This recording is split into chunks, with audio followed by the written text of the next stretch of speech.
You're listening to The Coaching Divas, a podcast for everyone navigating the twists and turns of corporate life. Follow along as we chat through common workplace situations and extend the coach approach to help you handle them with ease. We offer a cross-sectional view that spans generations, positions, workplaces, and lifestyles. We're your hosts, Claudia Jones, Daniela Velkovic, and Misha Jethba, and we are The Coaching Divas.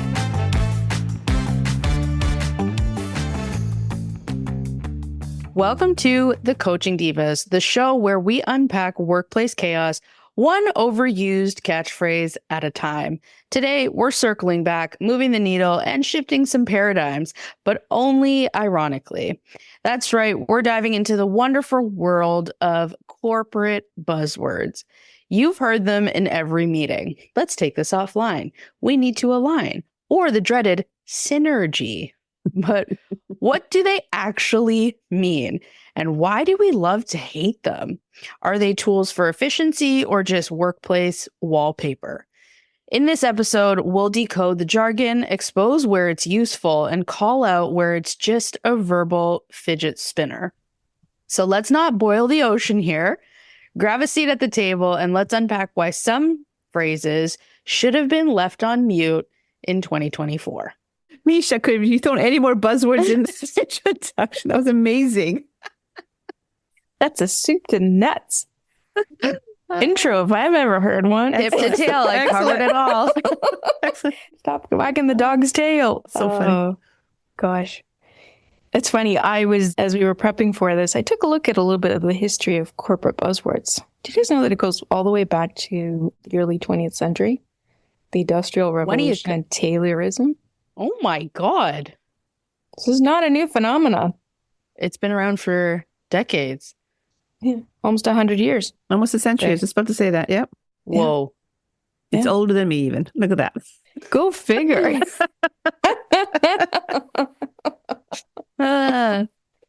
It's a really interesting, you sit back, you start to kind of pull the curtain back on this topic. There's a lot here. I guess let's open up with, what do we think about corporate buzzwords? Do we use them? Have we used them? I'm guilty of using them. I mean, I used a ton of them just now. Yeah. But I definitely catch myself saying some of them. You know, back in the time where I was in a startup, I used fail fast often. Things like being customer centric or customer focused. What are some other big ones right now? I use value add. Oh yeah, value add, over engineering. Yeah. Growth mindset is another big one right now. I mean, growth mindset. What the heck does that mean? Right? Culture, work-life balance. fruit. I think we've used that one unknowingly. That's been a topic of ours in the past. Very true. What are the best practices? Yep. Even though we don't necessarily have the data, but we're calling it, this is a best practice. Yeah. Mm-hmm. Yeah. It feels right. I think what's interesting too is that some corporate buzzwords are used as a phrase, whereas I've noticed as we dug into what are corporate buzzwords, some of them actually become much more than just a phrase, right? So something like work-life balance, that's not just a buzzword anymore. That's like, those are principles some organizations are trying to put into, or values even, that they're trying to put into, you know, their company manifestos. I even think of one of the ones that I've seen, thought leadership. That's apparently a corporate buzzword. And it's used so much to encourage or highlight a level of growth for people who are in manager or leadership roles of like, okay, now to level up, like you want to become a thought leader. And it's like, wait a second, that's not just a buzzword. We're never using that to set a bench line of expectations. It becomes a philosophy, doesn't it? Yeah. For an organization. It also becomes a principle that people are trying to hold others to standard on. If you don't know what it means, it doesn't matter what you tell me. It also helps set a standard as well within an organization, right? Because, you know, how do we want to be perceived? How do we want to be viewed as an organization? Or are we ones who just kind of follow the trends? Or are we actually forward-thinking thought leaders, growth mindsets, kind of buzzy word, a little bit airy-fairy, but at the same time, it kind of sets the direction as to where do we want to be as an organization? What is our general mantra, if you will, going forward? Do we want to be a leader or not? And maybe you're not 100% sure as to what exactly that means, but maybe that's an opportunity to instill conversation as to what exactly a thought leader would be. Yeah, I guess the part for me that I struggle with, and I see the positive of it, but I kind of see the negative of it being it's a word, but without a tangible example, without metrics to support it, without me actually being able to translate that into the work I do. It becomes another word like house. How do we make it real for people? What I find missing for me when I hear corporate buzzwords.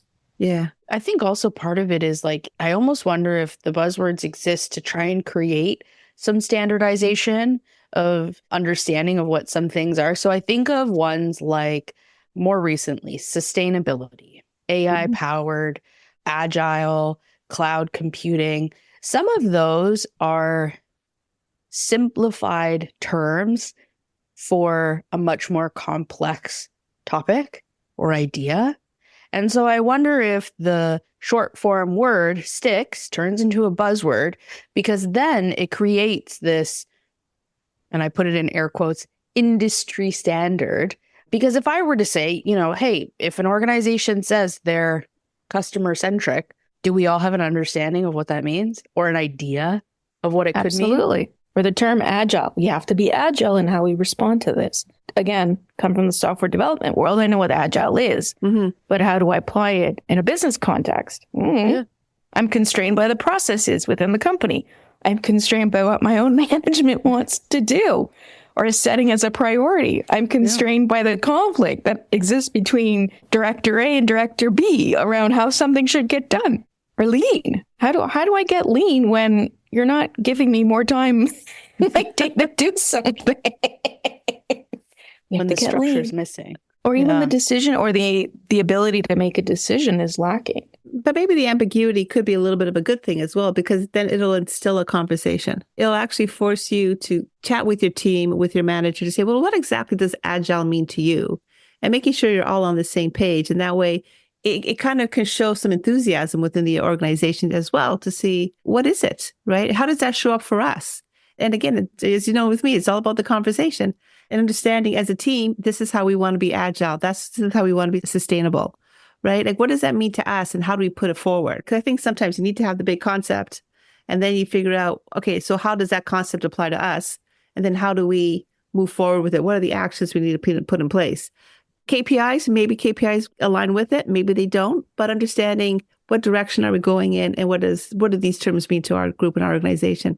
Because you can't just throw terms out there and expect people to know it because they are pretty, what's what I'm looking for? General. They're ambiguous. Generic. Or superfluous. Yeah. I need to get my dictionary out here. But just to figure out, what are we talking about, right? Because you can't just throw a word out there and just expect people to understand it, right? We need to have that dialogue to make sure everyone's on the same page and it instills, what does that mean to me? And if you don't understand it, it gives you the opportunity to ask that question. Well, what exactly does agile mean to us? Or whatever word you're trying to figure out. So yeah, no, it's a little challenging at times, but anything that creates a little bit of conflict that leads to resolution, it's not always a bad thing. I think you've actually said something very important from an employee perspective that I invite our listeners to be thinking about. If you hear a term you don't understand, ask the question. Find the confidence. Don't just lean into everybody knows it and that paradigm or that idea. There I go using a buzzword. But that idea that everyone knows what it means. If you really don't know what it means, take the moment outside of the meeting, ask a trusted source, ask your manager, what does this mean? And how do I apply it in the work that we do? Because, yes, Google's our friend. There's lots of expressions out there. There's lots of, information that'll help you find it. But Agile may be a very different thing for your group and for your manager than it is with what's out in Google or ChatGPT or whatever. And as managers, if you're going to use a word, be intentional in what you're saying and how you want it to really land for your team. Because again, multicultural society, lots of different people coming from different backgrounds. English is not everyone's first language. It's a second language, even though they're superb in how an individual utilizes English. Cultural norms are also different. Take a moment to explain. Sorry, Misha, I may have stolen your thunder there. No, another buzzword. No. Steal my thunder. No, you didn't. I'm smiling because I just want to ground us in our roots here. We're talking about taking the coach approach. we're talking about staying curious, making sure that you confirm your understanding about something. You don't just assume that, oh, this is what it means to me, so that's probably what that person means.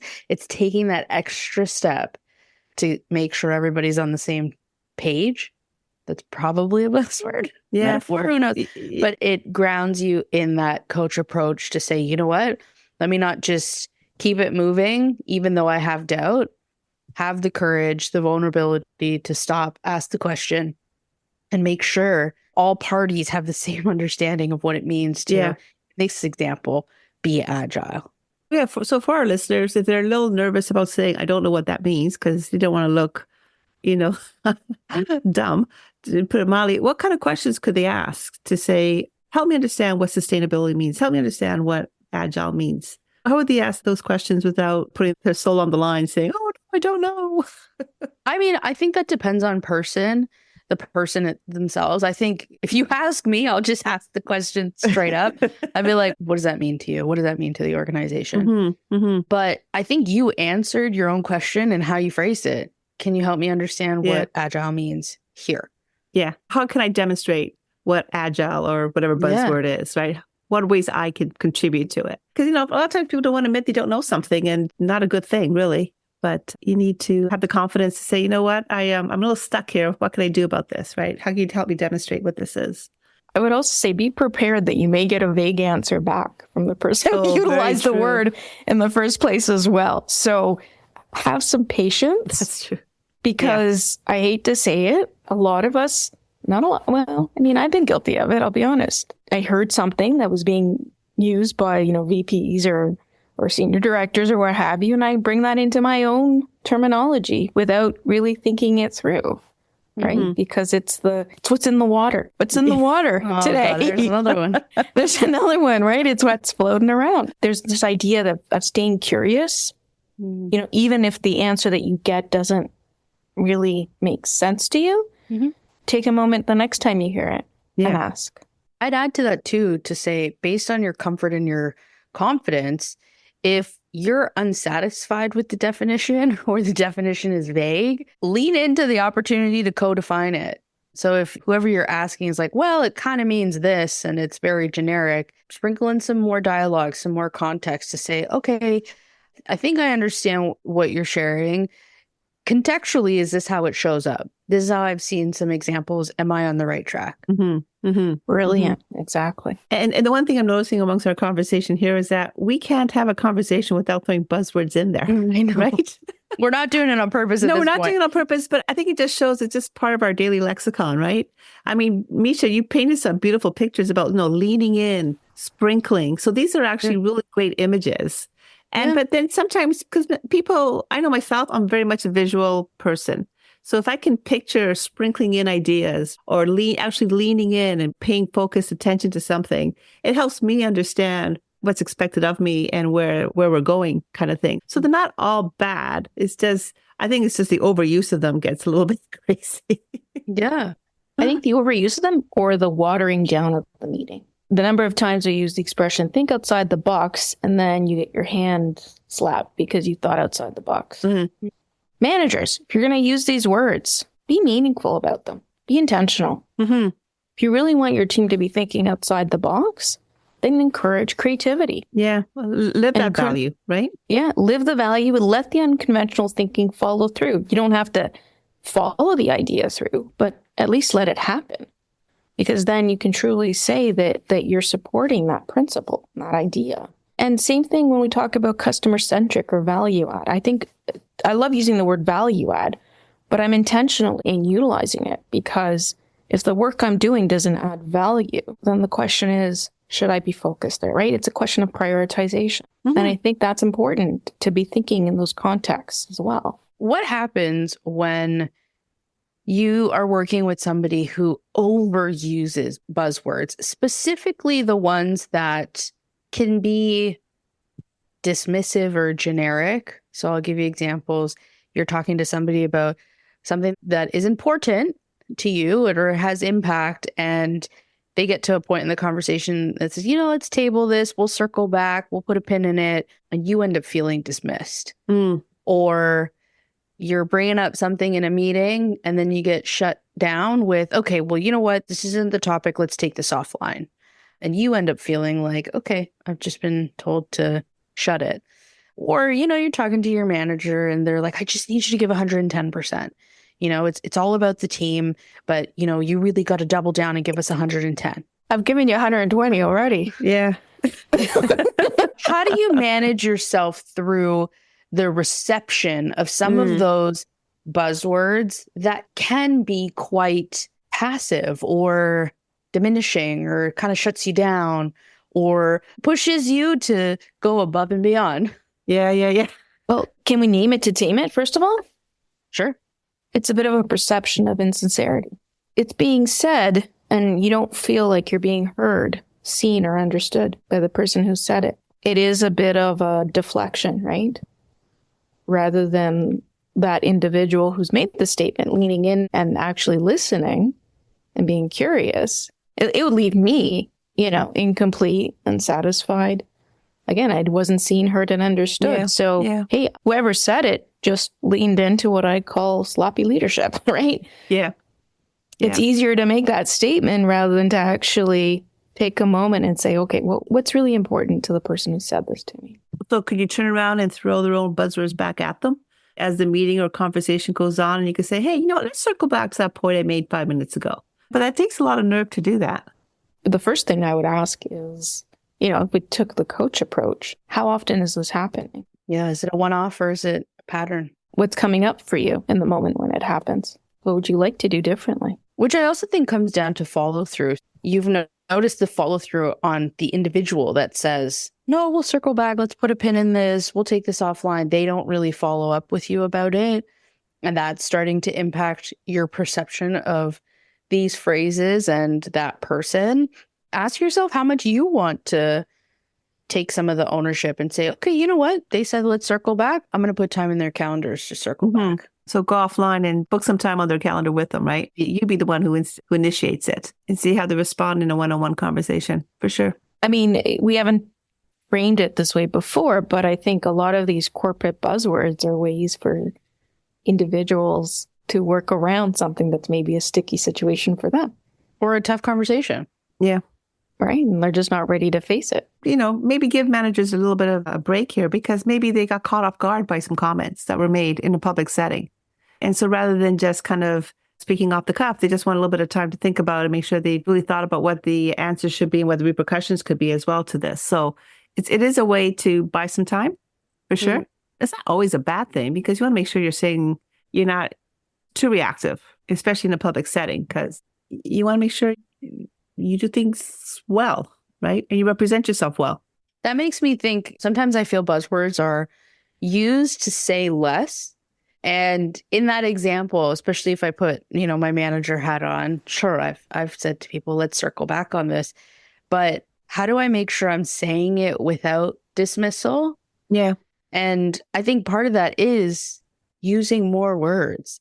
So gauge your vulnerability here, but there's nothing wrong with saying that's a great point. I haven't considered it. I need more time to think about it. Let's circle back. Yeah.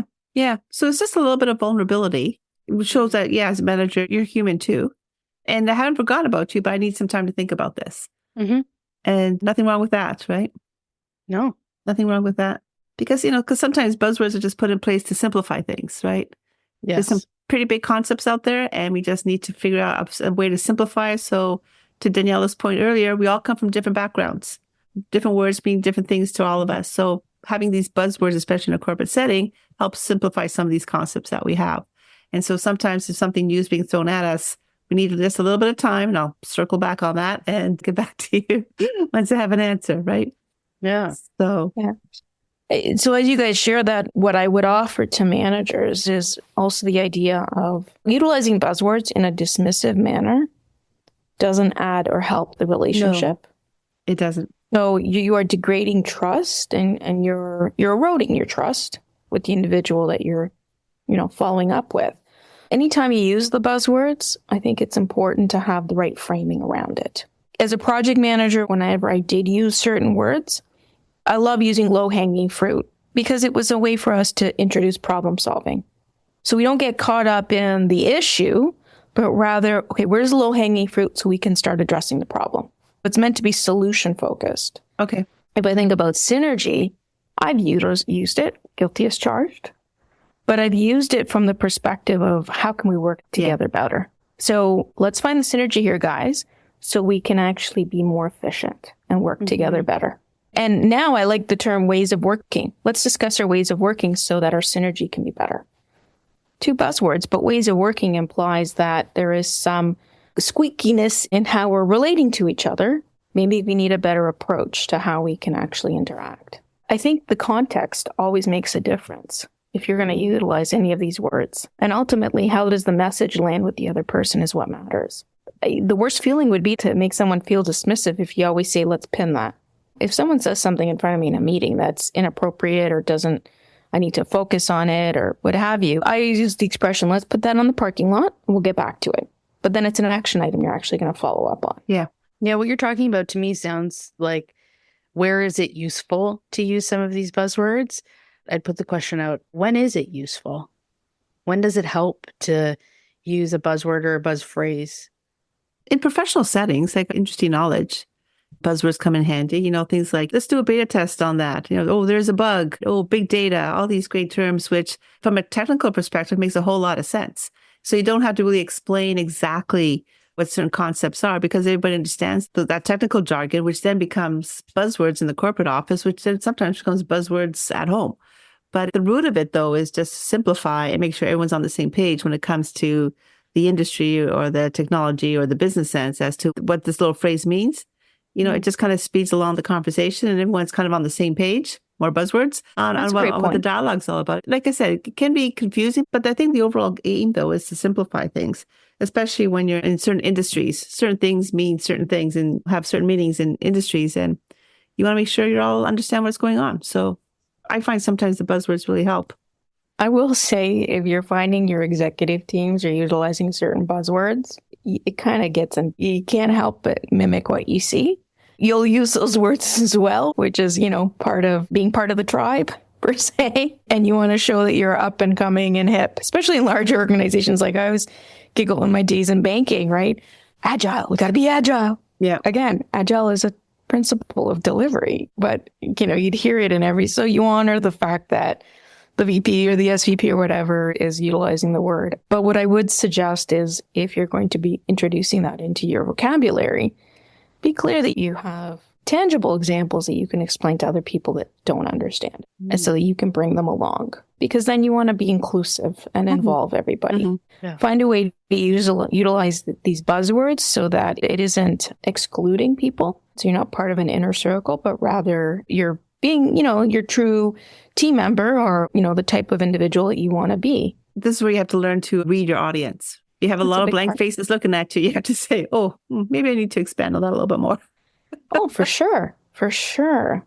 I think the professionalism piece comes in top of mind for me when I think about when is it useful to throw in a few buzzwords or buzz phrases. There's a few that I think of, but like as an example, ROI, return on investment. You're in a conversation where people are going back and forth about ideas, and you know that these ideas are like, they're not hitting the mark of where we need to be. It would be demotivating for myself to speak up to say, hey, these ideas suck. We need to come up with new ones. Instead, you can ask the pointed question, out of the ideas that have been presented, what's the ROI?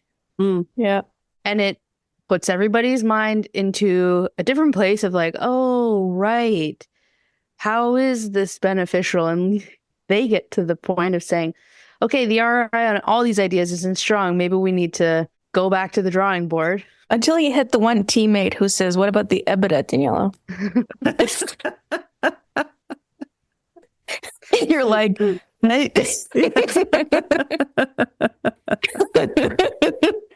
true story.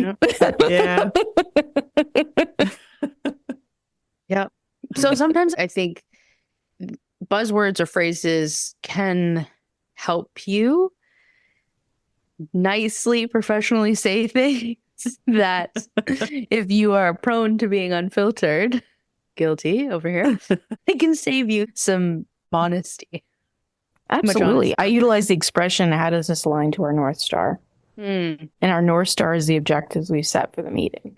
If you're going to utilize buzzwords in that conversation, how do you align those two areas? I mean, I know we're touching on a different topic, but that's something to consider. Yeah, I hate it when buzzwords get overused because then what the heck does it mean? It loses all significance, loses all meaning when that happens.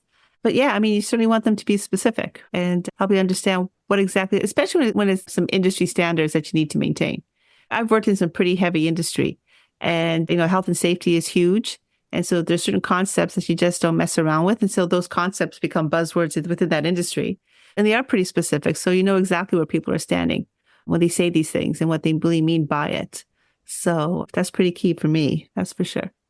But as you share that, I'm always wondering, is there a difference between what's a common buzzword in an industry versus an industry-specific term? Because I think those might be two distinct things. There's definitely jargon. No question about that, right? And, ROI, EBIT. You talk to someone who's never worked with any sort of finance responsibility, they have no idea what you mean by that. Some of my friends are teachers and instructors. You talk about EBIT and ROI, talk about a blank face. I mean, I get these stares looking at you going, what? It's just not part of their world. It's certainly understanding industry jargon and when that jargon becomes buzzwords and making sure people really understand what they mean. And then, like I said, some of these industry jargon spreads further out than just the industries. Again, tech is a perfect example of that. It's evolved into a lot of our everyday life. So when cell phones first came out, I got no bars. And I see I have a cell phone. You know what the heck that means. When you talk about that, I remember when BlackBerry Messenger came out. See, and he's just going, huh? Oh, you know what BBM is. I know what BBM is. And then I went through a phase where a whole bunch of people, so I didn't have the version of the BlackBerry device that had the BBM because I worked for a company that didn't want to issue those. Only the higher executives got it. The rest of us got the old model. And I remember, you go with a group of friends and then they're all like, aren't you on BBM? Yeah. What's your pin on the BBM? Yeah. I went through this whole what is a BlackBerry Messenger? Oh, for goodness sakes. I'm on a Nokia smartphone on my personal side and I've got the old one. But that was, that was a buzzword as well, I think. Now, as I think it through, it's a great point, right? As technology has shifted, right? People get into these other little statements, right? And you're right, it is a buzzword. Yeah. Hey, what's your BBM? I'll send you a message. I'll send you a BBM. You, right? Yeah, actually, it did come up often, especially if you're doing like a team event. I'll BBM you when we arrive at place X, and then you feel excluded. It goes back to, knowing your audience and how to speak to them and how to bring it all forward for them. And being ignorant of the fact that not everyone has a BBM on their phone. I'll tell you, when I got the BBM, I was like, oh, no, I feel so special. And then people were moving on to iPhone. Okay, so divas, we have chatted about buzzwords, jargon, running things up the flagpole and seeing how we feel about them. So Danielle, I'll start with you. What is your thoughts on buzzwords? Do you have a favorite one? Do you have a least favorite one? What are your final thoughts on this? So my final thoughts are, I think corporate buzzwords, they're part of our day-to-day. Ask for clarity. Ask for use cases. What does that look like? So that you have a better understanding. But you're the one using it. I mean, let's go back to communication 101. If you're seeing confused faces, take a moment to define and explain. Don't brush over it. And for leaders in a company, as much as buzzwords are great to make you feel advanced and know more than your peers, the people that actually were poured into you and need to feel motivated by what you say may not know what you're talking about. And you're actually potentially eroding trust by not taking the time to really explain intentionally what you're trying to get at. I think I'm on a similar vein to Daniela. From an introspective point of view, if you go into a workplace, especially if you're new to the workforce and you've got, people using these buzzwords, this jargon all over the place, and you're like, what does all this mean? I feel left out. I feel like the use of them makes me feel stupid because I don't know. Don't forget that feeling. Because if you conform, if you start adopting all those buzzwords so that you're drinking the Kool-Aid, you're one of them. You're at the club. You're not just doing it to make yourself feel included. And so don't forget how you felt the first time you heard the buzzwords, because I think that's what helps anyone, especially new to the workforce, navigate whether or not they want to use them and how they want to use them. Mm-hmm. Do you just want to continue the domino effect of, okay, well, just so that I could be included and be one of them, I'm going to use them and make myself sound like, I'm part of the crew and forget about how it made me feel. And I'm just going to keep repeating that behavior. You get to decide how you make other people feel when you're using them. Don't forget how you felt when you first started hearing them, and let that inform how you use them, how you incorporate them, and how you might expand on them to add more context, to add a little bit more dialogue and conversation before you say, let's circle back. Yeah. Yeah, I think we've demonstrated in this podcast that it's virtually impossible to not have a dialogue without using some sort of buzzword. I don't think we intentionally use them. I know, Misha, you had some fun with the introduction and threw a bunch of them in there, and that was great. But it demonstrates, too, that they're just part of our everyday lexicon. It's just the way we chat. Yeah. So I think as a manager, you have to make sure you keep it simple, be specific, know your audience, and don't be afraid to just, put some context around these buzzwords so people understand, And actually, I just remember, too, one industry I was working in, I had no idea what half the buzzwords were. I actually asked for a cheat sheet. And so I could understand what the heck these terms meant. And you know what? They were more than happy to share it with me. So don't be afraid to ask. I did that too recently. Yeah, I hear you guys. I'll just add one little final thought. Sometimes there's power in speaking plainly. There is. Yes. There is.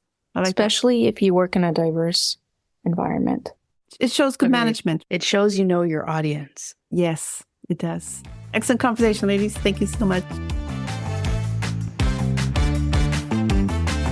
Thanks for listening to The Coaching Divas. If you've enjoyed this episode, leave us a review and follow us on Instagram at The Coaching Divas. Your ratings and reviews help more people like you find our podcast. Don't forget to subscribe and share this episode with someone you think would love it. Until next time, we are Claudia Jones, Daniela Velkovic, and Misha Jethba, The Coaching Divas. If you're going to coach, might as well coach like a diva.